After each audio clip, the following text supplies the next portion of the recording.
Muy bien. Ministro, lo primero, vamos a empezar Sí. quizás con no lo más importante, pero de todas maneras, entre comillas, relevante, si valga el término, para los empresarios de Santa Cruz. Los acuerdos se han dado adelante sin la presencia de la CAINCO. ¿Cómo han visto eso ustedes? Los acuerdos sin la CAINCO, ¿afecta? ¿No afecta? Aquí estamos interpretando también si la CAINCO se queda sola en su relación con el gobierno, que ha tenido ese incidente, por lo menos para decirlo. Bueno, nosotros interpretamos que la oportunidad para manifestar todos nuestros puntos de vista, ya sea de consenso, de disenso, de sugerencia, era la mesa de diálogo. El haber abandonado, no asistir, es haber perdido una interesante oportunidad de decirle al presidente todo lo que se pensaba o se podría haber esgrimido o sugerido.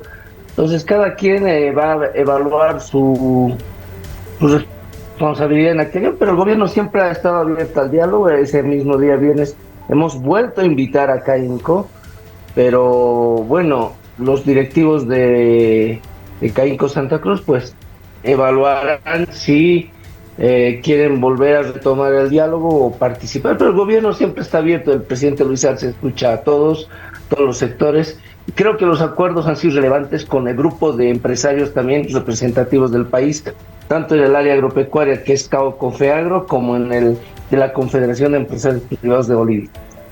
Ministro, ¿se entiende entonces con que no hay una ruptura del gobierno con la CAINCO en la relación de diálogo, que puede quedar abierta aún y se pueden volver a reunir en algún momento que sea necesario? La CAINCO argumentaba que hay dos puntos, son oídos pero no escuchados, decía. El gobierno no quiere cambiar su modelo, y tercero, no quiere tocar el tema del déficit, y lo de las divisas ya se aclaró. Lo aclararon el viernes en el acuerdo, que no se va a tocar ese tema. Pero lo del déficit y esos otros argumentos de la CAINCO, ¿cómo lo ve? Bueno, yo voy a escribir aquí en el ámbito de la máxima honestidad y sinceridad. Ahí CAINCO en su momento nunca lo expresó en la mesa. Habló de que si eran momentos de decisiones importantes, necesarias, responsables. No, jamás hablaron los representantes de CAINCO en la reunión de la reducción del gasto público o todo. Al final del día, Jean-Pierre amablemente sí me entregó un anillado que lo iba a formalizar en términos de entregármelo formalmente. Ese no es el punto, pero sí la propuesta fue entregada al final de la reunión. Sí. Entonces no esgrimió ninguno de los elementos que después en público o en prensa los va argumentando. Era el momento, la mesa, donde se podía haber establecido todo eso. Decir, mire, yo sugiero que usted tiene, o el gobierno tiene que hacer esto, o sugiero que tiene que hacer esta medida. A, B, C, D. No hubo nada de eso, Ezequiel ni Tufi, sí, al respecto. Bien. Sí, para entrar en tema, ministro, en el tema de los puntos acordados, ¿cómo va a coordinar las acciones el gobierno y los empresarios para traer divisas a Bolivia principalmente? ¿Cuáles son las acciones que tendrán que hacer los empresarios y cuál directamente el gobierno? Bueno, es una acción conjunta, hay dos elementos. Una es una solución de stock, de rápidamente dotar de liquidez en divisas al país. ¿Eso qué sugiere? Sugiere que hay $1.000 millones trabados en la Asamblea, hay 700 millones por presupuesto general que se puede traer, hay la emisión de 2.000 millones que hay que reactivar. Entonces, esa es una solución de stock. Los empresarios han visto que ellos van a ver la manera, los medios y la metodología que ellos vean conveniente para incidir, coadyuvar en este tema, ya sea en el tema legislativo o en otros ámbitos. No hemos establecido exactamente la ruta que van a tomar ellos, pero nosotros como gobierno sí vamos a insistir en la Asamblea a que destraben esos créditos, porque son muy importantes. Y el de mediano plazo, ir trayendo flujo de dólares a través de aumentar las exportaciones y reducir el uso de divisas con sustitución de importaciones. Esa es la manera en la que podemos dotar a la economía de divisas en el corto y mediano plazo. Sí, A propósito, ministro, para tenerlo claro, crédito para traer dólares sería, ¿cuánto se necesita exactamente? El sector empresarial, lo escuchaba Rolando Kempf hablar de 3.000 millones de dólares. Alberto Bonadona dice 10.000 millones de dólares. ¿Cuánto se necesita y cuándo pueden llegar? Como para decir, ya llegaron los dólares, porque lo del Parlamento sigue trabado hace 2 años y depende de un acuerdo político, parece. Pero ojalá, digamos, se lo consigan. Pero en el caso de los organismos internacionales, sabemos que el FMI está excluido, pero no los otros organismos. ¿Cuánto se necesita? ¿Cuándo puede llegar? ¿Y hasta cuánto se puede endeudar todavía Bolivia? Miren, lo planificado en el programa fiscal financiero y también en el presupuesto general del Estado, considerábamos como 3.000 millones de dólares como el financiamiento externo. No es una novedad, esto estaba ya planificado en el PGE 2024 y también así en el programa fiscal financiero, así que esos son los montos para cerrar esta gestión y un monto similar para la siguiente. Entonces queda claro que es importante destrabar estos 1.000 millones, traer otros recursos adicionales que está gestionando el gobierno, y obviamente aquí es establecer de que todo el problema económico de las divisas es resultado o efecto de la cuestión política. Eso debe quedarle claro a la población, de que el alevista radical ha tomado una posición de secuestrar estos recursos y no entregarlos a la economía nacional. Sí. Permítase que estos recursos se utilicen, y si definitivamente la política económica, el actuar económico no es el adecuado, podrán juzgar, pero no a partir de secuestrar los recursos de la economía, Tufi y Ezequiel. Ministro, reitero un poquito, ¿cuándo cree usted que pueden llegar estos 3.000? Serían los 1.000 que están en el Parlamento y unos 2.000 más. ¿Qué organismos internacionales pueden prestarlos? ¿Hay posibilidades de seguir endeudándose y las tasas de interés? Mira, en términos de tasas de interés son las más blandas, dada la coyuntura donde las tasas están por encima del 14, 15, 16%. Los organismos multilaterales todavía confían en Bolivia, tienen cupos otorgados para el país para esta gestión, entonces pueden desembolsar vía BID, CAF, Banco Mundial, KfW, AFD, Fomplata. Hay varios organismos. Prueba de ello es los 1.000 millones que están ahí trabados en la Asamblea, estimado Tufia. Entonces queda claro que ahí hay una fuente inmediata de liquidez que se debería soltar, y la otra es que haciendo más gestión con estos organismos multilaterales que lo estamos realizando. Ministro, tanto el sector público y también obviamente el sector privado sí puede también generar o conseguir financiamiento externo para sus entidades, también dotar de dólares a la economía. Entiendo que esto ya es, según lo que usted manifiesta, sería lo urgente, lo que ya debe ser a corto plazo. Si hablamos de corto plazo, ¿cuál es ese corto plazo? 1 mes, 2 meses, para saber de que esto ya comienza a caminar.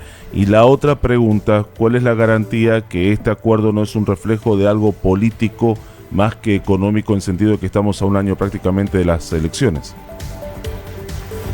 Mira, nosotros hablamos de este cortísimo plazo como que en esto que ya termina agosto y inicia septiembre, ya deberíamos lograr que se destraben estos 1.000 millones. Es ya hora que la Asamblea Legislativa Plurinacional, con los buenos diputados y senadores que hay, y también entre en reflexión aquellos que han secuestrado estos recursos, que fundamentalmente son los senadores del ala vista, hagan una reflexión y liberen estos recursos. Ese es el cortísimo plazo, y el corto plazo será hasta terminar el año, y el mediano plazo es todo el horizonte del 2025. Sí. Ahora, ministro, el tema político, dice ministro Ezequiel, si todo esto se está desarrollando en el contexto ya del interés electoral, estamos a menos de 1 año de las elecciones, ¿cuánto puede contaminar o incidir? Bueno, ya lo ha contaminado, ya lo ha incidido. Evo Morales comenzó su campaña a mediados de 2022. El 2023 tomó una posición totalmente radical en contra de la gestión económica del presidente Luis Arce, y es más de 18 meses que nos ha ido bloqueando a través de acciones en la Asamblea Legislativa Plurinacional. Entonces, eso está evidenciado. Nosotros lo denunciamos con mucha anterioridad. Dijimos que esto estaba ocurriendo y sigue ocurriendo. Entonces, es hora de que también el pueblo boliviano evalúe este aspecto y también considere de que este bloqueo le está afectando a la economía, y alguien que está haciendo eso con la economía no creo que pueda llegar a ser un buen conductor del país en el futuro. Ahora, ministro, un punto importante que sobresale en los 17 es 2.500 millones de bolivianos para los exportadores. Estos 2.500 millones de bolivianos, ¿de dónde salen? ¿Están presupuestados considerando de que bueno, estamos viviendo estas dificultades económicas? Bueno, hay el fideicomiso Sí Bolivia, que tiene recursos. Hay otros fideicomisos de los cuales se puede hacer uso. Y estamos partiendo de esos 2.500 millones ya con más de 1.000 millones de bolivianos, y es para capital operativo de empresas exportadoras que ya en este momento nos pueden traer exportaciones y necesitan de este capital operativo. Entonces hemos calculado que unas 259 a 300 empresas pueden traernos estos recursos, más o menos entre 750 a 800 millones de dólares.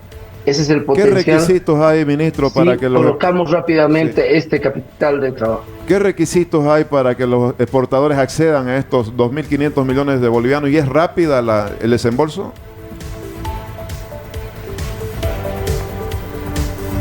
Perdón. Hacer rápido el desembolso. Le pregunto. Es un mecanismo de capital de trabajo. Este es capital. Ya.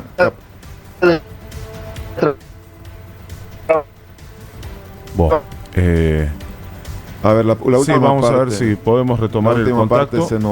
No es un capital de inversión, entonces. Si nos podría repetir, ministro. Va a ser lo que va a disculpar, ministro, se cortó un poco la transmisión. Si nos podría repetir, por favor, la respuesta.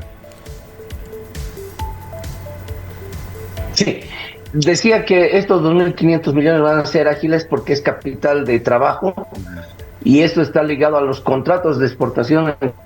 Entonces y es una garantía evidente de que necesitan de este recurso inmediatamente, y lo va a hacer a tasas módicas, y se lo va a hacer de manera expedita y fluida en el Banco de Desarrollo Productivo.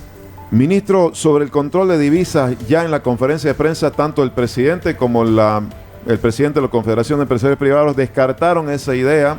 Le pregunto si esto no les puede originar algún conflicto con el gabinete social, que es de donde se mencionó esta idea, y además si está totalmente descartada ese otro comité de priorización de divisas.